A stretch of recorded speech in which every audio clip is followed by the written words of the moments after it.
ขอเบิ่งในคลิปครูว่ามาชื่อรถให้น้องแต่อันนั้นต้นมันสิซื้อแต่ว่าต้องการนี่มันจบน้องแต่กับน้องบอยคือสิบ่คิดเห็นชมมีอ้ายเลยเนาะว่าได้รถใหม่แล้วอ่ะไปใช้ก็สะดวกโอ้ยทำไมว่ารถห้าน่ะเฮาซื้อซีนงัวมาละมีเจ้ากินบ่แสดงว่าได้รถใหม่นะบ่ทันเข้ามาจอดในก็ล้างบ่เลยนี่มันบ่แม่นรถเฮาแต่ว่าไปใช้มาใช้ก็ขี่น้ำกันอยู่หรอวะนี่ตอนนี้เพิ่นบ่ได้อยู่เฮือนเด้เพิ่นไปโลกาแล้วก็บ่ได้ไปนำกันอ้ายไปแล้วก็คือจบคะแม่นว่าเพิ่นไปแต่เฮ็ดเวียกเด้ก็เลยบ่ได้มันเปื้อนหน่อยนึงค่ะอ้ายบ่ไปเลยนะฮะยืมรถเจ้าไปซื้อก่อนโอ้ยว่าถ้าเพิ่นได้รถแล้วใช่ดอกเอาได้จักตุกล่ะเงิงไว้ล่ะวิทย์ผลจังสิใช่มันเปลืองใช่มั้ยมันดังนะอี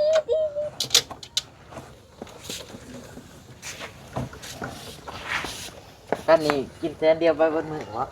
ร้องกันเลยเปลืองบ่น้ำมันก็บ่เปลือง110ดอกถึงมันสิใหญ่ก็ยาแต่ว่าจะเข้าไปเฮ็ดแบบใดโอ้มันก็ต่างกันแล้วว่าแต่ละรุ่นไป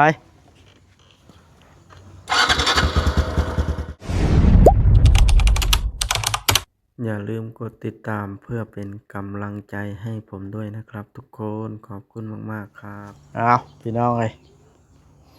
โดยซึ่งเปิดภาพขึ้นนี่ก็เนาะหลังจากเขาถ่ายคลิปนั้นแล้วเขาก็ลงคลิปไปทีห้อยเขาก็ถ่ายอีกคลิปหนึ่งพี่น้องพอดีว่ากระเทินได้เข้ามาละเนาะในคลิปก่อนเขาทำข่าว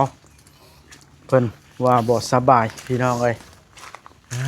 ตัวเข้ามาพื้นที่มันเนี่ยต้องเอางัวเข้ามากินอันนี้พี่น้องไอ้หญ้านี่หลายแต่ว่าต้นม่วงในเขียวคักหักยังบ่ป่งยามฝนมันค่อยเลยงัวกินเบิดพี่น้องเลยอยากได้ตะนางมาอ้อมอยู่ของก้อย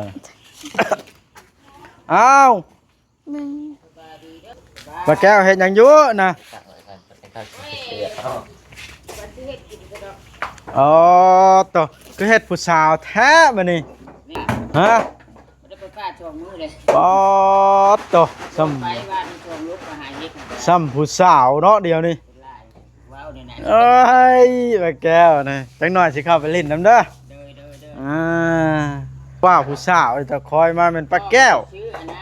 ฮะเอาไปหน่อยสิไปเยี่ยมยามทางเฮือนซานซื้องัวมาเลี้ยงตั้งแต่หญ้าลายแล้วดิเอางัวอยู่เฮือนจะได้บ่มีงัวบ่อ้ายบ่ได้มีงัวแบะก็ได้บ่วัดสบายดีเด้อสบายดีพากันเป็นอะไรกูมือนี่คือว่าสะดวกไปสะดวกมาสะดวกแล้วได้รถใหม่แล้วเนาะโอ้ยวัดใดถึงไหมโมเมนรถเฮาพาเพิ่นไปซื้อขอเบิ่งในคลิปครูว่ามาชื่อรถให้น้องแต่อันนั้นต้นมันสิซื้อแต่ว่าต้องการนี่มันจบน้องแต่กับน้องบอยคือสิบ่คิดเห็นชมมีอ้ายเลยเนาะว่าได้รถใหม่แล้วอ่ะไปใช้ก็สะดวกโอ้ยทำไมว่ารถห้าน่ะเฮาซื้อซีนงัวมาละมีเจ้ากินบ่แสดงว่าได้รถใหม่นะบ่ทันเข้ามาจอดในก็ล้างบ่เลยนี่มันบ่แม่นรถเฮาแต่ว่าไปใช้มาใช้ก็ขี่น้ำกันอยู่หรอวะนี่ตอนนี้เพิ่นบ่ได้อยู่เฮือนเด้เพิ่นไปโลกาแล้วก็บ่ได้ไปนำกันอ้ายไปแล้วก็คือจบคะแม่นว่าเพิ่นไปแต่เฮ็ดเวียกเด้ก็เลยบ่ได้ขี่มันบ่แม่นรถตัวเองนะอันนี้พาตัวเองมันยากนะในคลิปข่อยก็เบิ่งอยู่ว่าขี่น้ำกันบ่แม่นว่าซะขี่น้ำกันอยู่ฮักบ่ง่ายเด้อบ่มันบ่แม่นรถเฮาเองมันบ่แม่นเป็นการส่วนตัวเฮาหั่นนะไปทางใดมันก็ยากมันก็ลำบากโอ้ยเป็นไงหาน้ำมากินด้วยจานบ่มีน้ำเด้น้ำแพ็คน้อยเด้แพ็คน้อยเบิดเนาะเบิดน้ำเบิดเฮาเบิด2เลยเพิ่นบ่ไปซื้อเอาซั่นน่ะยืมรถจ้านี่แหละบอกไปซื้อเอา โอ้ยได้รถแล้วยังยืมรถอ้ายบ่เดี๋ยวนี้ มันบ่แม่นรถเฮา อ๋อจ้ะ คือเฮา น้ำ เว้าหั่นแหละ น้ำกินเบิดจักมื้อแล้วเดี๋ยวนี้ 2-3 มื้อเลยบ่ เนาะ ว่าดอก กินน้ำพ่น กิน แม่น น้ำฝ น้ำ น เบิดนะเบิดเป็นทิศแล้ว สร้างเฮ็ดแท้อยู่บ้านบ่แม่นอยู่นากินน้ำฝนมันอากาศตกใส่สังกะสอบกะสีขี้ฝุ่นกิน ต หยัง ลอดเลย เฮาเลยกินน้ำตุกน้อ ฉันอยู่ให้ ย อยู่นานี่ว่าสังกะสีสะอาดอยู่อากาศปลอดโปร่งนี่อยู่บ้านอยู่เมืองจังมันยังควันคนดังพื้นดังไผ นั่นแหละ หลายอันหลายแนว นั่นแหละมันบ่แม่นรถตัวเองมันไปใส่มันก็ลำบากแบบมันเปื้อนหน้อยหนึงมันเปื้อนหน้อยห ยื นึ ม ง รถ ให้ล้าง อ้ายบ่ไป ด้ เล วย ย นะ ฮะ ยืมรถจะไปซื้อก่อน โอ้ยว่าถ้าเพิ่นได้รถแล้วใช่ดอก เอาได้จักตุกล่ะ มีแต่สอง ไปนะไปบัดชองผู้เมียบ่ไปซื้อน้ำ แม่ นะ ตุกหนึ่งเพิ่นจับทางหลัง เอ เด้ อ กันคือกระตุกอยู่บ้านข่อยเอามาผู้เดียวบาทละ3ก็ได้ดอกมันเป็นกระตุกหัวหน่อยๆจิบจอเพิ่นไปมีผ้าอัดให้นะมันบ่แม่นแบบดี รถค่อยนะเมื่อนเอาซองก็ได้นะมาขี่ผู้เดียวเห็นบ่ค่อยอันตอนนั้นนะชื่อว่าคือเห็นว่าตอนนั้นลื่นรถว่าจ้อยบ่ค่อยเอาแก้ตอนนะในนานช่างเวียงนะค่อยว่าลืมน้ำน่ะเด้ รถบ่จ้อยดิ บ่จ้อย รถบ่จ้อย อืม เป็นหยังคือไออยู่บัดนี้ เป็นวาดเป็นไอนะน้องแต่ เพราะว่ามันแดด2มื้อแล้วผัดฝนอีกเนาะเจ้าก็อย่าบอกว่าฝนตกหลายเห็นว่าเล่งให้มันแล้วหน้าก็ได้ โอ้ยอ้ายยังบ่ได้ไปดำน้ำลาวจักมื้อช้ำ ได้จะออกไปโลกาอยู่วะ ยังข้าไปตรงนี้วคนตายอันนั้น แล้วว่าสิไปมันนี่แหล้ว พี่น้องบ่ อีก2-3 วันจังว่าสิใกล้อยู่นาช่างเวียงก็ได้ อืม อืมเบิ่งในคลิปบ่โอ้ยว่าดีใจน้ำน้องกันลอกเด้ว่ะได้รถมาขี่แล้วว่ะ มันบ่แม่นรถ ไปง่ายมาง่ายแล้วว่ะพลาดใช่ละอาถามตรงๆแต่ค่าซื้อมานี่ขี่จักเทื่อแล้ว เทื่อเดียวแล้วก็ลาบเลย อ้าวสิลาบเนี้ยน่ะรถ แบบมันเปื้อนแล้วเราให้ล้าง อืมเจ้าของรถนะบ่ให้ล้างนะนุ่มนี่บ่ บ่ เนาะ แบบทางมันเปื้อนเด้ มาย่าซะคอยบ่อยากมีปัญหาบ่เฮา บ่เว้าบ่กล้าเด้อ แบบเรื่องมันผ่านไปแล้วเฮาก็อยากอยู่เงียบๆนะบ่บ่ เว้าอลีแล้วหากะขี้เธอเดียวบ่เดี๋ยวนี้ ขี้เท่าเดียว เออ ถามเอ้ยเทืองก็ได้ หาขี้เธอเดียวปกติคือว่ากระแจ2 ดอกกระทือพุ่นละดอกบ่แม่นว่าก ระ ซะ แจ2 ดอกเมื่อคืนนี้เอาไปให้ผู้บ้าน ถือ แล้ว ก็ถือซื่อๆได้ เราบอกให้เอาไปให้ผู้บ้านก็เลยไปให้ผู้บ้าน เพ ให้ ราะ ผู้ ว่า บ้านถือ สิอธิบายให้ฟังซะรถนี่เนาะก็แม่นอยู่ว่าซื้อมาให้ขี่นํกันก็อันนี้ก็เข้าใจ แต่ว่า อ่า เขาเพิ่นผู้บ่มีครอบครัววัยรุ่นซะเขาก็ต้องอยากไปอยู่แล้ว เขาก็ต้องหาทางไปหาหมู่ ไป หาพวก หา เขา เฮ็ดเวียกเฮ็ดงาน แม่นแต่ว่า เป็นโลกาเขาหั่นแหละ บ่คือได้ว่าเจ้าอยู่ท้องคนเนาะซื้อมาสิไปจังได๋สิไปหาผู้สาวบ่เมียก็มีเนาะ อ๋อไว้ขี่เอาน้ำเอาน้ำเบิด แม่นเฮาว่า เพิ่นยังบ่ขี่ ไว้ขี่คันว่าบ่เป็นของเฮาแท้ๆก็มีแค่เฮาไว้ขี่ไปซื้อกับเขาวกับน้ำไปเอาน้ำเอาในนี่แหละมันเบิดแล้วมันยาก เลยว่าเจ็บหัวเป็นนั่นเป็นนี่ก็ซ่อนเมียไปได้ แม่น เพราะว่าอันนี้มันผ่าน มันมีรถอันนี้ค่อยก็คิดแบบนั้นแหละแต่เจ้าโทรมาพาไปห้องหมอแน่ แม่นแต่ละเทื่อก็มีแต่โทร เพิ่นว่าตัวเองก็ แต่ว่า มีรถอยู่อ่ะคือบ่อันเอาไปว่าอ้ายก็ แม่นค่าเวียกอยู่ รถอ้ายมันคือเห็นแล้วติงคิวมันเบิดเทื่อละ500,000แล้วได้ แม่นบ่ดีเอง เพราะว่ามือนั่นปวดหัวแห้งเลยมือโทรหาเจ้าตอนแรกน่ะ ว่าจะเฮาวางสายกับเจ้าเสร็จมาเขาเลยว่าเออนอนก่อนเด้อเฮาก็รับไปเลยว่าเอ้า นั่นแล้วว่าเบิ่ง บ่สิคิดใดๆเด้ ผู้ ว่า ใหญ่เบิ่งนี้ว่าเพิ่นว่า ปวดหัว ย่าแล้วเฮาเมื่อยแฮงเอาแล้วว่าเมื่อยแฮงอันใดว่า เฮาสั่นได้บ่บอสสั่นเฮาสั่นมือเฮาสั่นแบบนี้ เออ สั่นแล้วมันก็เมื่อยหายใจก็พืดแบบนี้ปวดหัว เป็น เจ็บหัวข้างเดียว รถอ้ายมันสูงเด้อแต่เจ้าขี่ระวังมันล้มแล้วมันเจ็บแฮงซ่อนผัวเมียนะท่านที่ดีละไปซื้อตุ๊ก1ก่อนหรือ2เลยบ่ สองเลยเผื่อเจ้าสิมาเด้ บ่ไอ้ก็มาดูอยู่ทิศละเทื่ออยู่แหน่ นี่ เตือนอาทิตย์ เหงาอยู่บ่ล่ะถามเลยบ่มี อ้าวกันคือเห็นน่ะแชทไปหากูมึงอะไรวะน้ำแน่ นั่นแหละไอ้แชทไปก็คือเห็นแล้วคลิปไอ้ลงว่าอยู่ไสคือมื้อนี่พูดไปทางหาเบาคำลาครับคือมื้อนี้ไอ้ก็ยังอันสิไปสั่งเครื่องของน้ำเพิ่นเขาสิไปส่งบอกว่านี่ว่าทางแห้งก่อน ผัดฝนตกอีกเลยบ่ ไปฝนตกอีกแล้วคือนี่สิไปย้ำไว้แล้วคันสะดวกก็ส่งมื้อใดแล้วให้เขาไป ทางยากบ่ทางเขาเพื่อนแล้วกะอันเดียวกันเลยบ่นี่ บูบัมบูบัม โอ้ยลมกว่านี่อยู่ บ่ ตาคอยเบิ่งหันนักกลัว อืมเท่าไรก็รถอันคันที่เจ้าไปซื้อมานะ 24เขาลดให้23 โอ้รถถึกลงได้เดี๋ยวนี้ฟังว่าวนี่เนาะรถยี่ห้อนี้ อั นะ นนี้รถมาเลยบ่ รถมาเลยแต่เก้าซาฮกก็ได้รุ่น เว็ นี่ บไทยตัวมันออกใหม่ปีนี้นั่น49,000 เว็บไทยนะ แม่น เออให้มักแท้แบบใด ฮะ ให้มักแท้ได้แบบยี่ห้อใด โอ้โหเพิ่นเอาเนาะ บิ๊กไบค์บ่ ตัวมันดีพุ่นแล้ว มันมักแท้บ่แต่ว่า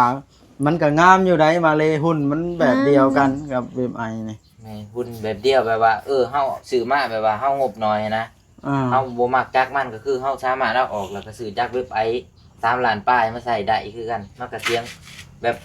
เอ ส อ ภาพมื้อหนึงอยู่แล้วนะอีหยังก็จักเฮาก็ต้องอันนี้ เฮ็ดเป็นว่าจังเว้าเลยนี่หรือเดาเอา บ่ได้เดาแล้ว คนอยู่บ้านเขาก็เฮ็ดพายเวียน อืม สำหรับคนงบน้อย อืม ว่า แล้วรถมาเลขชื่อแม่นมันสิตายแล้ว แม่น 4-5 ปียังขี่ได้คือกัน อันนี้มันก็อยู่นํคนเฮาใช้คือกัน จักคันสิมาขี่ทางขี่แทงเร่งจำบ่ย่าย่อรถหยังมันก็บ่ดีจักอันดอก ขี่ตลอดเลย บิ๊ก เนาะ ไบค์ก็ยังบ่ดีแบบ งั้นว่าขี่ทางบ่ได้ก็จำโดดดงๆไปเร่งบ่จักพรย่ย้อมอะนะ ตอนมันออกใหม่แพงแล้ว อืม ตอนมันออกปีนี้แหละ แล้วว่าเพิ่นได้รถได้ล่างขี่สิดอกมาฟั อั ง นนี้ เหตุ เขา ผล คือว่าร แล้ ถ ว ปีนี้คือกันบ่อันนี้25 26บ่เขาอ่ะ จังหวะสมมุตินี่แหละมาเลยออกใหม่ปีนี้ ฟังเหตุผลแล้วนี่ก็บ่ได้ขี่คือเก่ากระแจก็ได้เอาไปให้ในบ้านไว้แล้วเนาะ แม่นเราหันแลบอกเฮาก็เลยเราก็บอกแน่เฮาก็อยากเอาไปให้แน่หั่นนะจังนั้นมันเสียมัน ต ได้ อน เสี คิ ย ดก็คิดว่าสิเอาไปขึ้นเจ้าของรถเองแต่ว่าเป็นตัวมาบอกว่าเอาไปให้พ่อบ้านไว้ซะก็เลยเอาไปให้พ่อบ้านเขาก็ยันมันเสียแจงงานเขา ต้อง เก่าแหละเอา การเว้านี่อ้ายสิเว้าบอกเลยต้องให้มีมูลความจริงได้จังเว้าล่ะ ความ อย่า จริง ตัวอ้าย บ่ ได้ ได้ อ้าย ตัว ถ่ายออกอากาศได้ แม่นสิให้พาไปถามพ่อบ้านก็ได้เดี๋ยวนี้นะของ กระ เอา แจ ไปให้ รถ เพิ่น นะเอา ดี ไปให้เราเมื่อคืนนี้ ๆใครเมื่อคืนนี้ ให้เมื่อคืนนี้ ต้องยืมมือวาง2 มือวางหลังนี่นะรถนะยืมขี่ไปเซโน่นะไปกวดเพิ่นนี่แหละ ขี่รถไป มันบ่มีรถเด้ก็นั่งโดยสารมันก็เที่ยวหนึงก็200,000แหละ ไปฮอดพูนมันถัดสิแพง แม่น อืม มันผัดแพงบัดเงินเฮาผัดแพงบ่มีนะ นั่งโดยสารก็บ่สะดวกอีกจักเวลาใดหมู่สิผ่านมา 11 โมงบ่ายเพิ่นมาพอดีหิวข้าว อืม อันนี้ เพิ่นไปแต่เช้า มาอันนี้ มันก็คือเก่าแหละเฮาไปมื้อนั้น โอ้ ก็ ซื้อถ้ามีผู้ใหญ่โฮมเงินกันซื้อรถนี่มันก็ถึกผู้ละ320บาทนี่ได้ ถ้าแม่นว่า 350ซะเว้าอันแบบไล่สูงไว้ผู้หนึงนะผู้ละ350เนาะคันว่าราคาใน23,000ได้ล่ะ 23 350ผู้หนึง เขาว่าสำของบอลี่เนาะ บอลี่ก็ไปซื้อกับ23 สัก4เขา เบาลี่ใช้อะนะ เขาลดให้1,000 น้อง บ่เตียงนี่โอ้เห็นเพิ่นไปซื้อบ่ เพิ่นเว้าเพราะว่าเพิ่นก็เลยว่าไปน้ำเบาต้าเพิ่นก็เลยลดให้นำ อืมปกติรถแต่เก้า26ผู้ใดรถยี่ห้อ เราก็เว้าคือกันเนาะเฮ้ยเนาะเจ้าของห้านก็ เอา ว่า ซัมบอลี่ซะเราก็เลยว่าเอาสัก3ไปตำนานได้แล้วอ่ะดึงมอเตอร์บ่ดึงมอเตอร์บ่ฮานน่ะ ห้านยังบ่เข้าไปเนาะ ข่อยก็บ่ ย่าน ฮู้ ย่า ได้ นแม่นอยู่ข่อยเบิ่งในคลิปย่านดึงมอเตอร์อยู่ สินะประมาณนั้นแหละ อืม อ่าก็อุกอังน้ำน้องกระลอกกับน้องบ่อยเด้สนามบาทนี่ปวดหัวเนาะ อันนี้รถก้อย เราจะหา บ่ได้อันนั้นครับอ้ายก็ว่าสิเปลี่ยนเลนจ้ะครับลงน้ำมื้อนะมอดทางน้ำเลย คือสิมาเก่งแท้ เสียงบ่คือเก่ามันน้ำท่วมทางดิ เอาน้ำเข้า จะยากสิไปเปลี่ยนอยู่ดึกมอเตอร์อยู่ไปมานี่มันสิเข้าไปโนโค้งพุ่นเลยไปหาบ่ มื้อนี้นะ สิไปเปลี่ยนลีนก่อน สิโค้งคาสิโนพุ่นโค้งไปหาบ่าวคำลาเปลี่ยนลีนรถก่อน จังหน่อยมันอันนั้นแห่งสิ ไป เบิดหลา จ้ะนะ ย อันสิไปกะ รถจะสมภพมันคล้ายแต่ชื่อจ้ะ ฮะ สมภพสมเจ็ดนะ โอ้ว้าวอีก125หากระใช้2ปีอีเว้าเจ้าก็ได้ โอเคเฮาไปซื้อน้ำก็เลยจังหน่อยจะสิพาไปเด้อ ไปเลยไหมอ้ายสิถ่าอยู่เพิ่นจะเทืองนี่ เลยสบาย เอาไม้มาส่งพร้อมได้สลัดเดี๋ยวเท้าขี่ไปทุกอย่างออกไปนอกเลย เด้ เตรียมเอานะแม่งานสินั่งถ่ายอยู่กลางเพื่อน ไปแล้ว เทืองเด้อ ถือ แล้วอ้ายสิไปสะพาดปลาแก้วท่าตามพระเจ้ามาอ๋อพัฒนาเดี๋ยวนี้เนาะแปลนได้เดี๋ยวนี้เฮือนนี่ ถ้าคนตกอะ ฮะ พกคนตกอะ อ้าย เพราะว่าน้ำไหลผ่าน ว่าตรงไหมอ้ายนะ แม่น นี่ไอ้บอกมือนั่นว่าอย่าห้อยนะสาวกลางบอกไปห้อยชนนะ บ่ทันละออกอยู่เบิ่งติ เอาอ มัน อก กินเบิดได้บ่หมดบาดนี้เนี่ยนี่นี่ปวกอ่ะนี่ มอดมันโมเป็นพวก หมอดอยู่ในเทิงก็กินไป ชื่ออันนั่นมาสีดเนาะ ถ้าสีช่องเถื่ออะไรยังบ่อยู่นี่ บอกมันบ่อยู่เนาะสเปรย์อันกันมอดแล้วมาสีดจากใส่มันก็ออกมันตาย เพราะว่าดอก มัน ก็ ตา ได้ ย อยู่เทิงคูโคบแล้ว ไม่หังอันตรายไม่หังเนี่ยเนาะมีสองต้นฝนไม่หังเท่านั้นลาบแล้วไม่หัง นี่แหละ ต้องหาสีดสเปรย์มาสีดใช้มื้อนี้เป็นไม้จิกไม้แดงนะมันจะมีหยังไกลมันเนาะ แม่นเกี้ยงนี่ เกี้ยงมีดินมีแต่2ต้นนี่แหละ มีแต่สองต้นไม้หังนี่โอ้นี่แหละไม้หังมันเป็นไม้ดิบไม้จิกกับดิบคือกันแต่ว่ามันบกลิ่นแต่มันเป็นอย่างขนาดนี้ลำนี่กับไม้จิกแต่ว่า หัวมันจิกไว้จัก จังหวะ มันหนาบอกว่า อืม ไม่จิกนะมันมีแก่นดิ อืมอันนี้นะต้มผักบ้งบ่เนี่ย ตัวผักบ้งว่าสิกินกับอีหยังวะ แจ่ว ป่นจิโร่ ปลาดุกบ่ มันจิโล ได้จิโล 10โต ครับ มั นะ น ฮะ มีเด้แถม โอเคทาทางไว้ยังเนาะอยู่นาลุงเวียงผัดเป็นปีกเลย เป็นปีกแล้วยามนี่เป็นปีกเบิดล่ะโอ้ พอตัวทางมาเฮือนจะเนาะคือสิอันตรายแฮง จนขี่รถใหญ่มาบ่ได้ดอกแถวนี้มากับค่าเดินเทือนฉาเทืองนี่แหละเบิ่งไงมันโฟวินใครอยู่เนาะเหมือนได้สิเอาหมวกออกให้อ่ะใช้ไม้อายนะมา ไปไหนกันแล้วจะมาเนี่ยลงไปได้ง่ายอีหลีตั้งหน้ามัน ใหญ่ป่ะ ตีนอยากอ่อนนี่นะบ่บ่ หมูมีปัญหาทางหน้าแนวมัน Honda ทะเล เบรกหน้าบ่ได้ใช่เด้ออย่ากำมาได้ ไปล้างมันไอ้เงิงไว้ล่ะวิทย์ผลอย่างที่ใช่ มันเปลืองเลยมันบ่ มันดังอะนะอีดอีด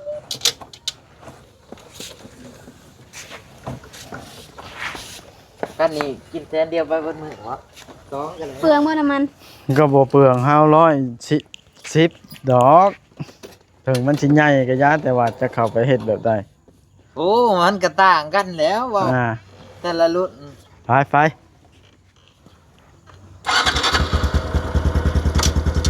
มันเป็นอย่างทีเดียว ไปได้เบิดมือทีเดียวนั่นนะ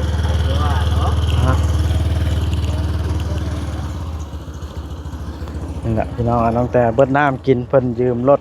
ไปซื้อน้ำก้อนเพิ่นว่าคันสิย่างออกไปแบกเอามันบัดไกลพี่น้องเอ้ยเป็นโลพวกเลยเพิ่นบ่ไปเพิ่นท่ามีคนมาหาเพิ่นสบายดีเด้อลุงเนืองเมียนแล้วบ่โอ้นี่ละภาคระบาดนี่เนาะได้